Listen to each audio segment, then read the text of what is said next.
Support comes from St. Louis Public Library Foundation, helping the library serve children and their families with programs and services needed to become lifelong readers. More information about the foundation is at slpl.org.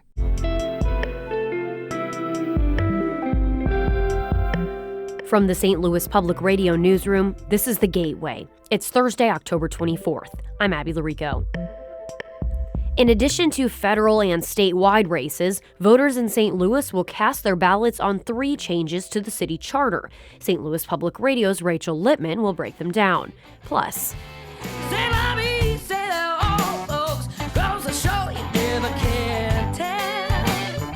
Chuck Berry didn't much to define what rock and roll sounds like, but a new tribute project shows that his songs can translate to any genre. That is what this is all about, to help people understand that this isn't old music, this is music, foundational American music, and it can be taken anywhere.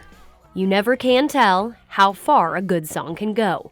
That's in a report from St. Louis Public Radio's Jeremy Goodwin, coming up after this news on The Gateway. Today, St. Louis Public Schools will remember those killed and injured during a shooting 2 years ago at Central Visual and Performing Arts High School, which shares a campus with Collegiate School of Medicine and Bioscience. A 19-year-old gunman and former student shot and killed Alexandria Bell and teacher Jean Kuchka. 7 others were injured. Toni Cousins is president of the school board. She says she's proud of the 2 schools for how they've moved forward. I have so much respect for the students and staff because of the resilience that they have. And it's amazing to me how they're all still there, even with the trials and tribulations that this district has faced. Families and school community members can spend the day at the Missouri Botanical Garden. There's also a vigil tonight at St. Margaret of Scotland Parish near the school. Boeing workers will continue their strike. The Seattle-based union at the aerospace giant rejected a tentative contract late last night. The 6-week strike by union workers on the commercial side of the company has cost Boeing an estimated $100 million per week. That prompted the business to make company-wide furloughs and layoffs for 10% of its workforce. Those cuts have been felt locally in the St. Louis area. Boeing employs roughly 17,000 in the region at facilities in St. Louis County, St. Charles, and Muscoda, Illinois. Those local employees support the defense division of the aerospace company. Former St. Louis Circuit Attorney Kim Gardner has admitted that she misused funds from her office to cover the costs of her 2022 ethics case. Federal prosecutors announced Wednesday that they had reached a deal with Gardner to avoid criminal prosecution. The amount stolen was just enough to make it a federal crime. Pretrial diversion may seem like a light punishment for corruption, says Rich Finneran, a former federal prosecutor and partner at the law firm BCLP. But once you understand the circumstances, the amount of money involved, Ms. Gardner's repayment of that money, and her acceptance of responsibility, I think it really justifies and shows that the U.S. Attorney's Office here was not merely trying to throw the book at Ms. Gardner for no reason. An attorney for Gardner says she was prepared to vigorously defend the accusations, but reached the deal to spare the cost of a trial. A county court in Granite City will soon reopen after a 5-year hiatus. The Madison County Court announced a small courtroom in the Metro East City will be operational again in early 2025. The Granite City docket closed during the early days of the COVID-19 pandemic and moved to the main courthouse in Edwardsville. Chief Judge Steve Staub says the courtroom will handle traffic, misdemeanor, and local ordinance violation cases. Located in City Hall, the courtroom historically also took cases from neighboring communities like Pontoon Beach, Venice, and Madison. Madison County judges are hoping the courtroom's return will allow residents to get to court more easily. The Dome at America Center now has new turf and better lights. The St. Louis Battlehawks got to check out the upgrades ahead of the 2025 UFL season, as did St. Louis Public Radio's Jonathan Ahl. The $1 million worth of improvements include new AstroTurf, LED lights, and a sound system. Battlehawks head coach Anthony Becht says the turf is more consistent and will make for an improved playing surface. He also says the new lights will make the Dome better for players and fans. To be in the forefront of that as well, it's going to be great for our fans. Visually, it looks like it's a lot brighter. You know, it was always a little bit of a dimmer feel, and now they can turn them on, turn them off, make them higher or lower. So all that stuff's really cool. The Battlehawks will start their next season on the new turf in the spring. The first contests under the improved lights will be this weekend, when more than 70 marching bands from around the Midwest will compete at the Dome. I'm Jonathan Ahl, St. Louis Public Radio. The Missouri State Board of Education has approved the application for Friendly Academy, a new charter school in North St. Louis. The decision comes as the city's public school district is closing schools due to low student enrollment and after the St. Louis Public School Board asked state officials not to approve the school. Tisha Robinson is founder and CEO of Friendly Academy. She says the school plans to enroll 100 students in the fall. The work continues as we are gearing up for a strong start to deliver on a promise that we are making to families, and that promise is to equip students with a quality and holistic education rooted in love. Academy officials are looking for a building in North St. Louis. The school will offer kindergarten and first grade in its first year and plans to add grade levels in the future. The Democratic nominee in Missouri's 2nd Congressional District says backlash over abortion restrictions could make his race against incumbent Ann Wagner closer than people realize. St. Louis Public Radio's Jason Rosenbaum has more from Ray Hartman's episode of Politically Speaking. Hartman is supportive of abortion rights, while Wagner is opposed to them except in the case of rape, incest, and life of the mother. He says 2nd District voters could come out in force to support Amendment 3, which would allow abortion in Missouri up to fetal viability.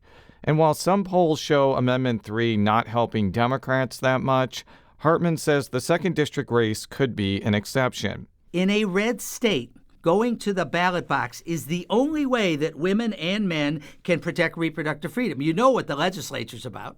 The 2nd District became more Republican-leaning after redistricting in 2022. Wagner won re-election that year by about 12 percentage points. I'm Jason Rosenbaum, St. Louis Public Radio. The St. Louis County Council is asking voters for permission to hire its own attorneys. Lawyers hired under Proposition C would help the council draft legislation or file and defend them against lawsuits. They would not report to the county councilor, who is appointed by County Executive Sam Page. Backers of the plan say it has nothing to do with the fractious relationship between the council and Page. They just want independent legal advice.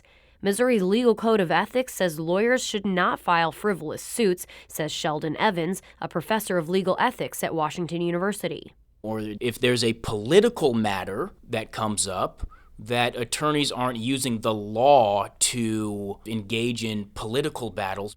The St. Louis Board of Aldermen has its own attorney. The position has similar powers to those outlined in Proposition C. At the end of a very long ballot in the city of St. Louis, voters will find 3 proposals to change the city's charter. Most were the product of the work of the Charter Commission, which meets every 10 years to review the document. I sat down with St. Louis Public Radio's Rachel Lippmann, who explained the propositions. All right, Rachel, first up, Proposition B. What would this one do? This was a recommendation of the Charter Commission, although 14th Ward Alderman Rasheen Aldridge had introduced a bill with similar language before the commission even finished its work. And what it would do would give the Board of Aldermen more power over the city's budget. Right now, alders can make cuts to city departments without any additional input or oversight. But if they want to increase spending, they can only make a recommendation, which then has to be approved by the Board of Estimate and Apportionment. That's a fiscal oversight board made up of the mayor, the comptroller, and the board president. Proposition B takes the Board of E&A out of that increase process. Basically, if alders wanted to give $1 million more to the streets department or to parks and recreation, they would be able to as long as the budget remains balanced.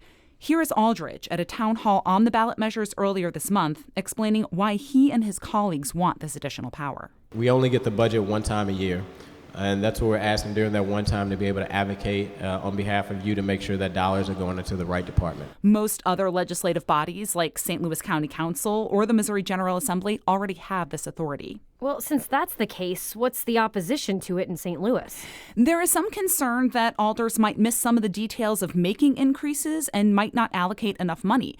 For example, if you're adding people to a department, you need to make sure that you include enough funds for things like pension and health insurance benefits and not just for salaries. So that's Prop B. B is in budget, maybe. Next. That's actually correct. Yes. Next, Proposition T. Talk us through that one. This is also a recommendation from the Charter Commission. And by 2029, the city's Department of Streets would become the Department of Transportation. The plan is for that new department to have authority over all modes of transportation, basically a one-stop shop for everything from street paving to traffic calming to bike lanes. 9th Ward Alderman Michael Browning was the measure's champion at the Board of Aldermen, and he told attendees at that town hall that the city's streets are, quote, dangerous and poorly maintained. There is no single department in the city of St. Louis whose responsibility is your safety out on our streets. Now, simply passing this charter change would not give this new department any more staff or funding to do this expanded job. All of that would have to come from bills passed by the current or future boards. Got it. Okay, we can remember Prop T, transportation. Exactly. That one's easy. Last up is Proposition V. So this is not one that came directly from Charter Commission members. It was first raised in public testimony to the commission and then was taken up at the board by 6th Ward Alderwoman Daniela Velazquez. It eliminates the cap on fines and fees for certain ordinances like illegal dumping, unpermitted demolitions, or non-owner-occupied deteriorating buildings. That last part is key, says Velazquez. The target isn't a homeowner who just cannot keep up with the maintenance on an old building. Here she is at that town hall. We really want to go after companies, out of state, out of city owners who aren't seeing what the disinvestment does on that block. How much would these fines be? That's going to be up to this board or future boards. Thinking mnemonic devices here. Is it V for violation? V for vacancy, but close. Vacancy. Okay, there we go. Rachel, anything else voters need to know about before heading to the polls? Propositions B, T, and V will all require 60% to pass. Voters will also see on their ballot Proposition S. That is a measure that would put an additional fee on the stays of short-term rentals, and that funding would go towards affordable housing initiatives. That only requires 50% plus one to pass. And you can read more about Proposition S and all of the other measures on the ballots at our website, stlpr.org. St. Louis Public Radio's Rachel Lippmann on the propositions on the ballot in the city of St. Louis. Thanks so much. Thanks, Abby.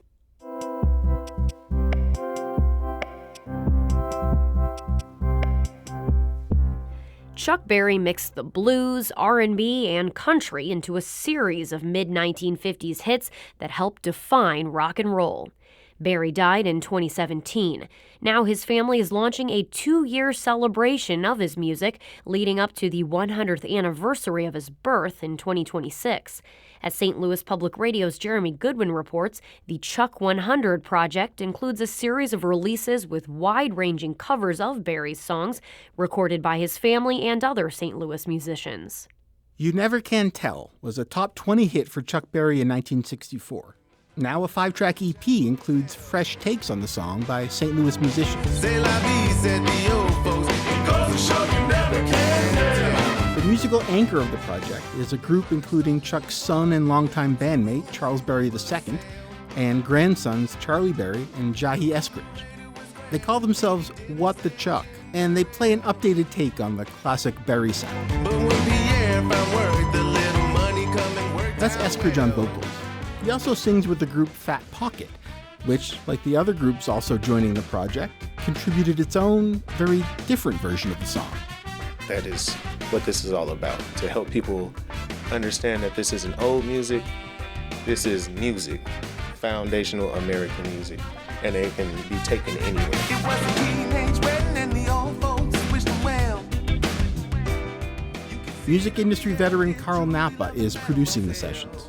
These songs aren't just what was Chuck's original vision for them, but they can turn and morph into something just as beautiful with a little twist.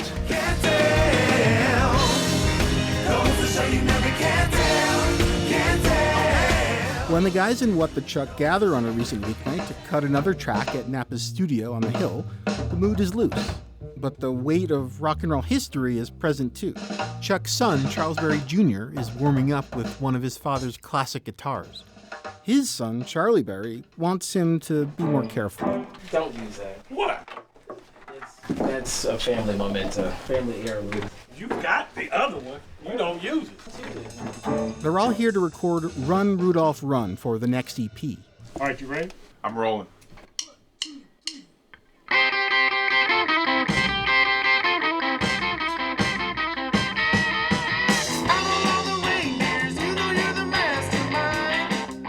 After several takes, they're closing in on getting the bass and drums finished. They'll come back later in the week to overdub guitar, piano, vocals, and work out any outstanding issues. I'm not even supposed to be playing that guitar, man. Other contributors to the You Never Can Tell EP include singer-songwriter Maddie Shell. That's her right there. Goes to show you never can tell. The band Play Doors recorded a version, and Mark Hochberg arranged the song for strings.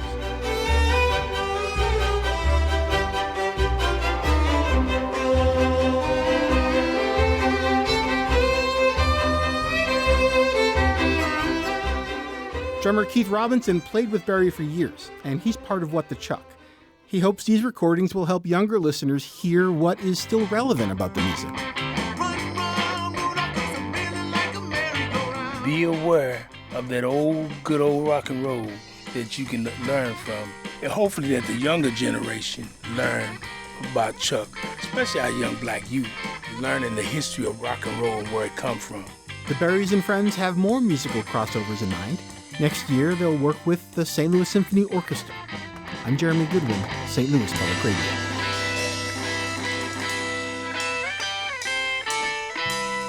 Beautiful.